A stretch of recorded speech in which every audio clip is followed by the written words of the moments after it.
Hey everyone, welcome back to the channel. He has the shirt, I can't find mine. But anyway, as y'all know, this is Jacob, I'm Grant, and he saw the lifted wheels and tires for the first time this morning. They look, I don't know if you're getting a good picture of how awesome they look, but it looks so good. And it's a proportion thing. Like, it is all about proportions, and again, I am a huge fan of the Goodyear Wrangler radial. Like, if you have a completely bone stock Jeep, no body lift, nothing, you cannot go wrong with these wheels and tires. Cheap. Awesome. But these are awesome. But anyway, this is going to kind of be a slightly boring video, to be honest, because we're in the last 10% of the build. So this is now just us trying to clean up little stuff. Now, we had some big stuff we were going to do, but that's all stuff I can do by myself. There's a lot of little things on here that I really need a second person for. Like, the best example is the nut that's holding the return line to the body. I have to have someone on the inside holding a socket on the bolt head so I can tighten it. Like, I'm a tall dude, but I don't even have the wingspan to do that. So I mean, it's just, so today this video is going to be just a lot of little tiny tidying up stuff and trying to figure out more electrical. I'd love to get some gauges on it, like especially if we can get an RPM gauge. Yeah, that would be amazing. But a lot of that stuff requires two people, because I need someone on the inside of the Jeep. I'm going to back up a little bit, and I realize I'm rambling, but I'm going to try to reuse as much factory wiring as possible. So we have a wiring harness that's going from the engine bay to the cluster. Now, I'm not running the stock cluster, I'm putting on digital gauges, but all the wires are there. So instead of running new wires, I just want to use the wires that are there. So I need someone on the inside with a probe, with a person on the other side with a probe, so we can figure out where the wires are. And that's just a tedious two-person job. That's what we should name this episode. Tedious two-person job. Tedious two-person something. Yes. Time lapse.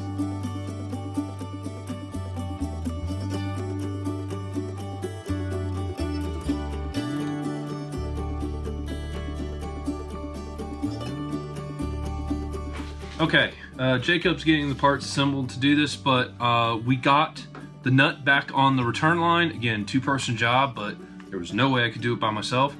The next thing we're going to do is try to support the intake. I've had a lot of comments about wanting to move it somewhere else. For now, I really just want to get the whole thing running, so we can address that later. We can make it better later. You know, I'm just trying to get this on the road. So what we're going to do is get some fuel hose. We're going to slit it, put it around this bar, and then we're going to just get a big zip tie and zip tie this elbow up.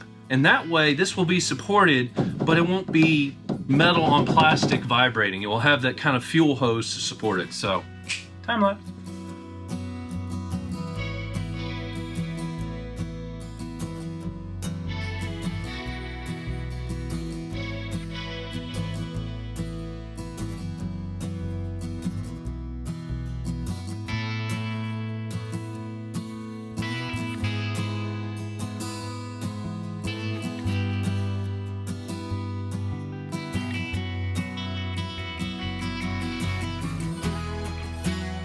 Now that the air intake is done, we're going to figure out the cooling tank. The current thought process is we're just going to cut this off straight here, and if we're very lucky, we're going to be able to reuse the two existing bolt holes, and we will be able to have a coolant overflow tank. So, I don't know.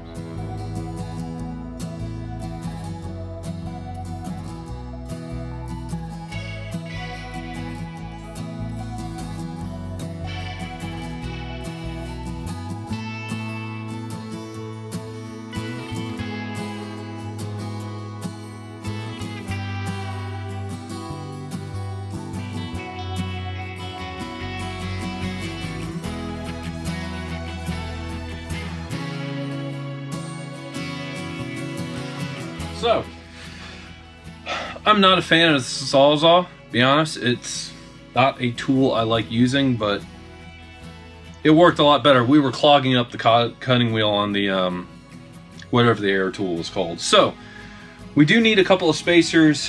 I don't want to go out and buy spacers, so here are the bolts that will go there on the one down there. So to create a spacer, I just got some nuts that were bigger.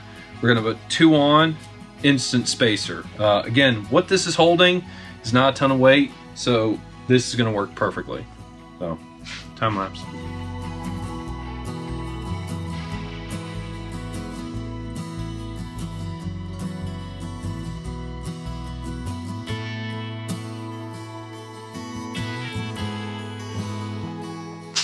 Okay, I think the next thing we're going to tackle on this is gauges.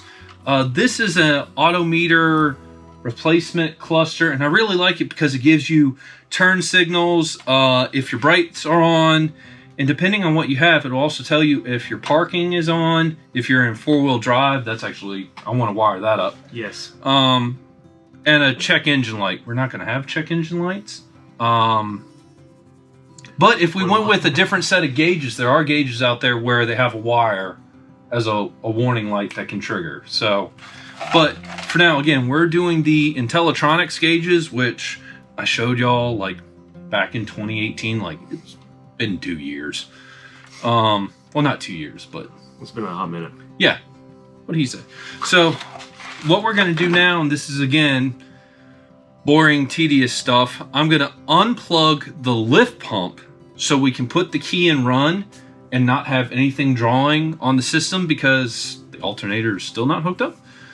And we're going to try to figure out where a 12-volt key on is in the engine compartment so we can wire up all the gauges. If I can find one 12-volt source, I really might hook up all the gauges to one 12-volt source because these are LED. They are pulling no power. Like, so one good source, and actually I'm kind of hoping to use the 12-volt source to the original cluster. That would actually be the most ideal thing. So, time lapse.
Okay, guys, Jacob had to leave. We lost track of time, so he had to get going. So huge shout out to Jacob. Thank you so much for all the help.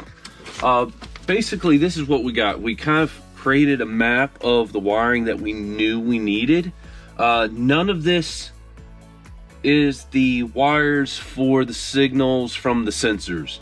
This is purely just all the other stuff we need, like how are we going to turn on the cluster, our turn signals, brights, all stuff like that. And having two people to kind of figure all that out just sped up the entire process. Now, the other thing I had said at the beginning of the video was we were going to try to get an RPM signal today, and we really wanted to do that. And this was the box we were going to do it with. This is from Dakota Digital, and I was going to do it as a flywheel adapter. However, we ran into a problem because they need at least 32 teeth on the flywheel, and our flex plate only has 12 holes. And we were like, okay, we'll multiply it by 3, and you know, then we'll just say it's a 12 cylinder. But The tachometer could do a 12-cylinder, but this could only output an 8-cylinder for a diesel. And the more I thought about it, the more I was like, you know, this isn't going to work, because then I'm going to have to do something funky in the TCU, and the math's going to be funky. So I think I'm going to spend the rest of the day just doing a little bit of research and try to figure out another way I can get a RPM signal from the Kubota V2403. So anyway, leave a comment down below, give this video a thumbs up if you liked it. If you didn't, you know what to do. And hey, if you haven't subscribed, consider subscribing. And if you have, as always, thank you so much, and I'll see you in the next video very soon. Goodbye.